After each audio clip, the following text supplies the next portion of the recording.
So there's been musicians throughout this project. I've been lucky enough to get to know over the years a lot of musicians, I guess because I can speak the language a little bit perhaps.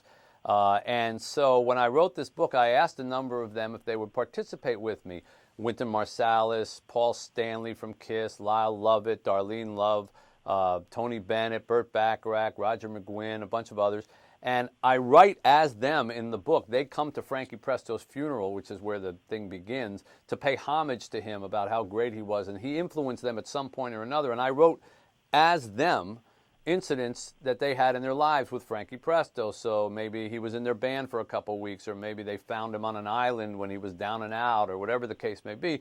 And then when we finished the book, everybody was so sort of pleased with that they got involved in making a soundtrack. And so there's now a soundtrack companion to the book, which I think is the first time it's ever been done, that actually has a lot of their songs. I mean, there's everything from Tutti Frutti by Little Richard to Today I Met the Boy I'm Going to Marry by Darlene Love to God Will by Lyle Lovett and others. But there's also a bunch of original songs that are based on the fictional songs that I write about in the book that Frankie Presto sang. And real-life artists created real songs that sound like they're from 1960 or 1965, and they recorded those. So that came out, and then they went on to the internet and started recording these videos as if Frankie was real. So you can, if you Google Frankie Presto on the internet now, you can find videos of Burt Bacharach crying about how much he misses him because he's not here anymore, or Paul Stanley talking about the night he came to audition for Kiss, or Wynton Marsalis talking about how he found him in a Spanish monastery with his head shaved and he was playing a guitar. And they look really real. I mean, you know, they're some of them tear up and start crying when they talk about Frankie Presto.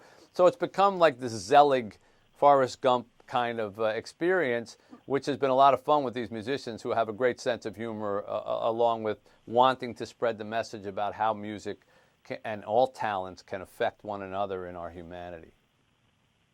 That's amazing. So do you feel like that helped you in some way fulfill your musical aspirations from your pre-writing days? Yeah, I think 35 years later, I finally got a record out. You know, so I can check that off the list after 3.5 decades.